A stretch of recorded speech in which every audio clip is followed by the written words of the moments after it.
I just had a great evening and very healthy, tasty breakfast cooked outside. It's nice. That's And cool.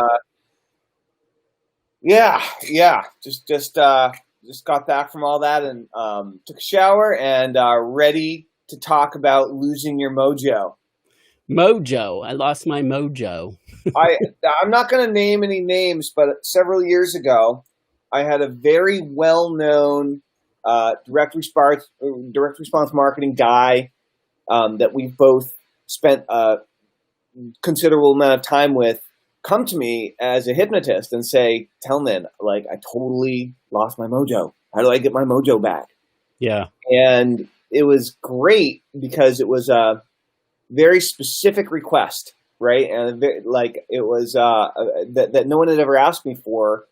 But when you say, "Have you ever lost your mojo?" most people kind of know what you're talking about, Yeah. right?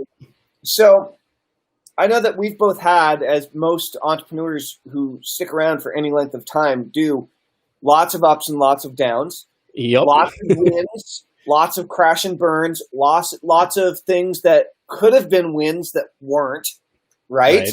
Yeah. And so so first of all, if you guys are watching us, have you ever lost your mojo? Tell us about it in the comments. How'd you get it back? Or did you? Is it still lost? Where are you at? We want to hear about it, right? It's a very common thing.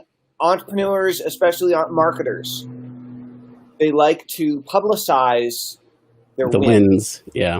And the reason is because wins sell, okay? If all you do is talk about your losses all the time, nobody wants to listen to you whine and complain about all the things that suck in your life. Like, nobody wants to do that. And you end up becoming a big downer real fast. Admitting some losses along the way to help like balance your ego out a little bit is a really good strategy. But the thing is that people will remember your wins. As a general rule, they won't remember your losses nearly as much as you do because they're painful for you, and for them that was just like some weird thing that, who knows what that even means. Facebook user Mohammed. That's Mohammed in the Art of Email Marketing group. Oh, cool. Hey, Mohammed, how you doing, man? Good to see you. Like getting comfortable. Totally, right? That's one of the things that can happen. So what about you, Joshua? What are some times that you've lost your mojo? What are some times that you've got it back? What have you learned from that? It's a constant up and down cyclical battle, I think, at least for me, just being real honest. And I think that we do a disservice only talking about how simple something is, how fast it works, or how incredible it is, because it sets unrealistic expectations. Because the fact of the matter is there are more losses, more failures, more mistakes than there are wins. It just is the way that it is. Now, you obviously can minimize them more and more as time goes on. But if you're not stacking up failures, so to speak, then you're not pushing the limits, and your business is going to start to take a nosedive. It's just the way it is. So I just wanted to kind of point that out, as it were, because I think that in guru land, there's a tendency to make it sound so simple to sell, but then it builds unrealistic expectations into the mix, and then people are pissed at the person teaching it, even if it's the greatest method in the world, that really is it is the goose that lays golden eggs, right? But it only lays one golden egg a month, but they've been told that it lays a golden egg every 5 minutes. Well, they're going to be pissed because it's misrepresented, even though it's an amazing technique that gets one gold egg coming in every single month like clockwork. So anyway, so what have I done? When have I lost my mojo? Well, I mean, the first thing that I've done when I figure it out, because oftentimes I don't realize that I've lost it until it's gone, right? Right. Like you get off track little bit by little bit by little bit, And but as soon as I finally realized, holy shit, I'm off course by miles and miles and miles, I go back to the basic fundamentals for me, which is taking a weekly inventory of what's working, what's missing, what's next.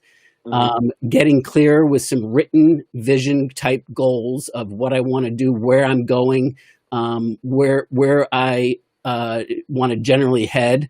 And then what I've been doing for the last 2 years that has been working gangbusters for me is coaching myself every single morning through the morning writing, the morning reflection writing time. And it really helps, because when I'm pissed or when I'm feeling, frustrated that I'm not making enough progress fast enough, then I can actually get that frustration down on paper and examine it. And then I can actually then, evaluate it, coach it, figure out what's next from that standpoint. So that's what I've done. Yeah. I mean, you've talked about that a lot, especially in the last, 6 months since we've been really actively working together a lot more. Right. Yeah. Yeah. And the journaling process, when you use that, I mean, you said you originally started with the Artist's Way, right? Mm-hmm. So Randy, my friend Randy Gage turned me on to it in his prosperity. I think it was Prosperity Power Experience, and that's when I first learned about it. And I didn't stick with it. I did a lot, and I've journaled, like crazy throughout the years at various points in time, but never this religiously, never to this end like this. And the way that I was able to get started with it was, Hey, Joshua. Yeah.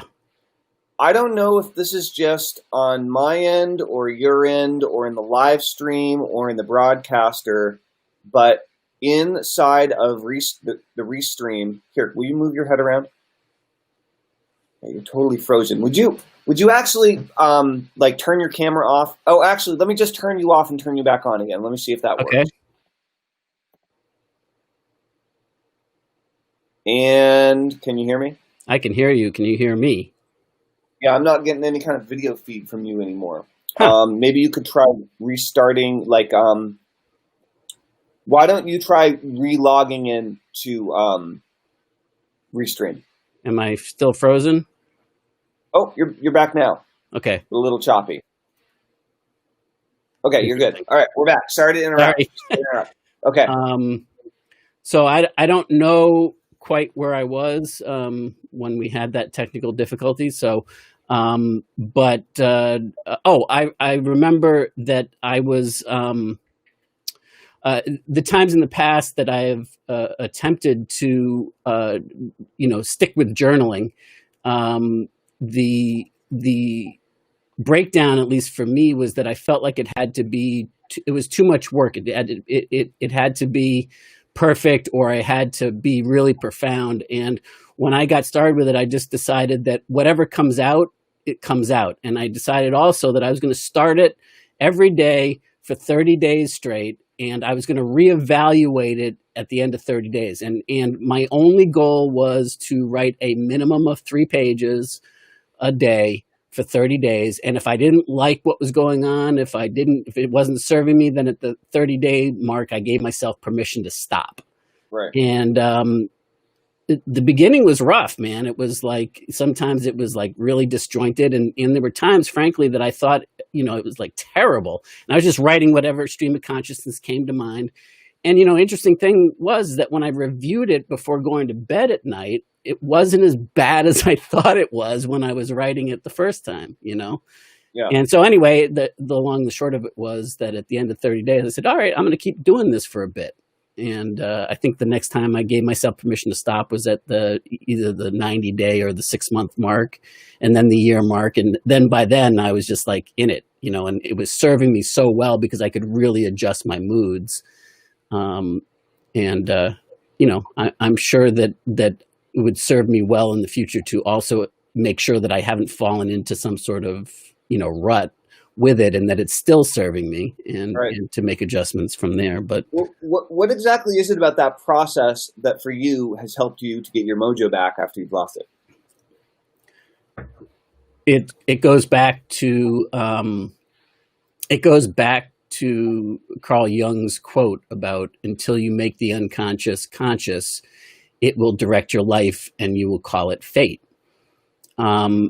By getting it down on paper, I have the ability to make what is unconscious, when I'm just thinking about it and I'm in the moment, and actually evaluate it consciously, look at it, and have a conversation with my unconscious mind, kind of. And it brings more clarity, more openness to me. Besides the insights that come, besides the excitement and the breakthroughs and whatever else have you, that I get from that, which always came when I journaled. I mean, like that was the fun part about it for me. But it was the ability to, feel the evolution in myself, feeling like I was making progress personally and not repeating the same kind of unconscious errors that, were causing me to crash and burn in other areas of my life. Important points. So what questions do you guys have about MoJo? Have you ever lost your mojo? Did you get it back? Let's hear about what's going on. It's interesting. Like my first reaction to this idea, like when I first started hearing about it, was like, man, I must have a lot of, as a hypnotist, I'm like well equipped here to get my mojo back. Like, I'm very well trained in NLP. I've been doing hypnosis for 20 years. Like, I can create hypnosis sessions for myself anytime I want. I wrote a book on self-hypnosis. Like, I should know how to do this stuff, right? And Yeah. I'm really good at doing it for other people. Ain't that the truth? and in the short term, like, the way I deal with this with myself is, like, some days or parts of some days I'll be on fire, just ready to rock and roll, ready to go full force, right? And then other days I'll just be not so useful. And I've just learned how to roll with that and maximize the days when I'm on point and use those to really catch up and kind of do my best work. But what I wasn't used to was the idea of, like, slipping into a long loss of mojo state. That hadn't happened to me in many, many, many years. And when it did, it, like, really kicked my ass. And I'm in the process of getting my mojo back right now after a few years of, like, with the whole divorce situation and everything else, like, just completely annihilated me. And so I'm kind of rebuilding my view of the future and kind of from the bottom up, finding out and rediscovering what I'm excited about in the future. And as that happens, I have longer and longer and longer periods where I'm able to get in the game and get completely focused, completely obsessed, and really rock it. But what's difficult is remembering to do the supportive things that aren't about whatever, making the money. So, like, eating 3 nutritious meals a day with protein in them, and exercising every morning, and sleeping really well every night, and remembering to take my vitamins every day, and all the other things that you need to do in order for your life to go really, really, really well. What happened in my case was, like, my whole routine of and what happens in everybody's case, I'm sure if they go through divorce, is I had a partner for 22 years, right? And then all of a sudden the way I did everything changed, and I was bad with routines to begin with. So what's been happening is I've been learning how to get my mojo back by, doing new things, learning new things, meeting new people, and stimulating my brain in new ways. Right. I've always admired that in you, Tillman, the way that you have always had hobbies or interests that were far beyond, just business and marketing.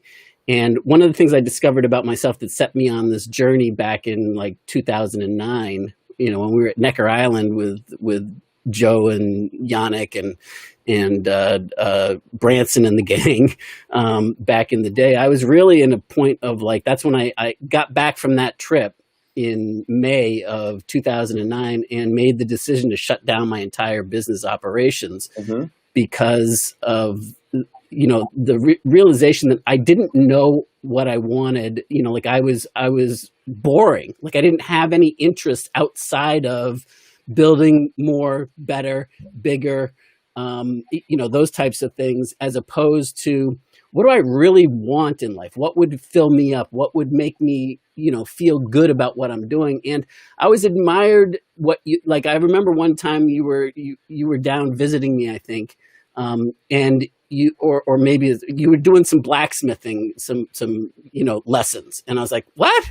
Like just outrageous, crazy stuff that you were always interested in. I was like, that's really cool. I don't have anything like that right now. My dogs became that. For a long time. That's awesome. Yeah. Yeah, it's very interesting. I was actually just talking with my son about this yesterday. We were walking around and, so my son Torter's 13 and he, as happens with kids, he's a lot like me. Right. And so, and COVID has been hitting hard. Right. And so what's happened? Well, all the kids have been home and my son is just as addicted to the screen as I am. Right. And, like growing up, I was just a complete video game fiend. And if I don't, and right now I'm going through another very long period of my life where I'm not playing any video games at all, which is really good sign because it probably means I'm going to make a lot more money.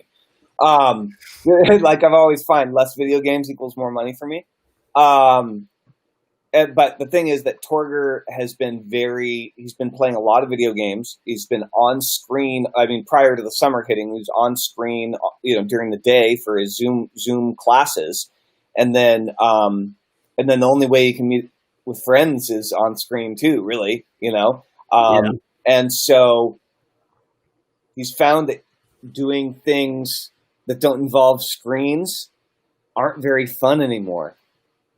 Right. And so what you have to do, it's addicting. I mean, it's like what was those studies that turned out that they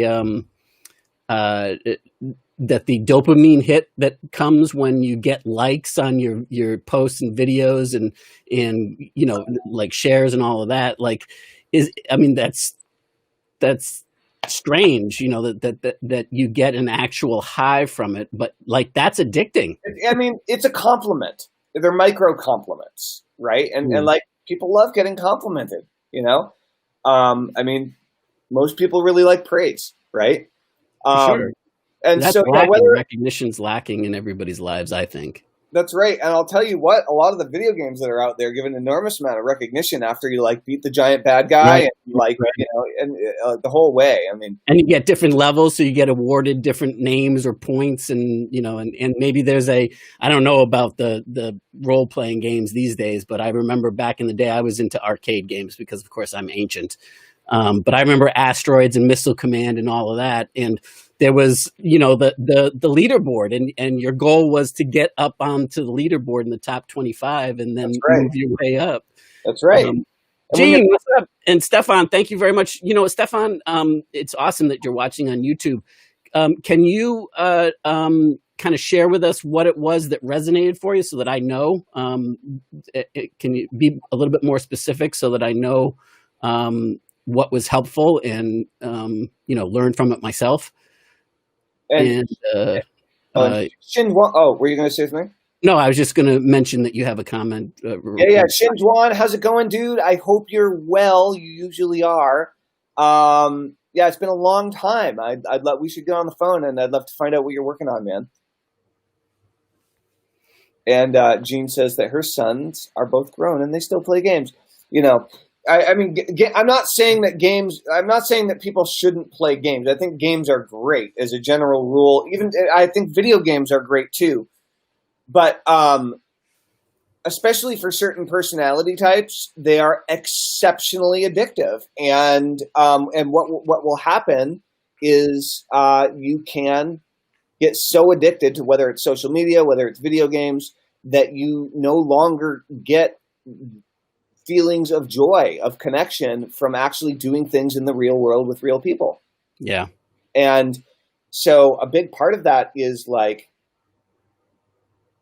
is finding things that interest you and like doing them kind of even if you don't feel like it, right? On a regular basis. And the way that I do that is I do it best with other people, right? So if I want to like expand or improve or grow an area of my life, then like if I wanted to start doing yoga, then I would probably try to join a yoga class with a friend, right? So I had somebody that was going to hold me accountable, that I knew I had to show up to, that I was going to be there with them, or whatever it was, whatever that thing was, blacksmithing classes, whatever, whatever your area is that you want to explore.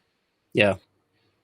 What are I was just thinking that my single best piece of advice to of reclaiming your mojo would be to start setting process goals first, whatever that is for you.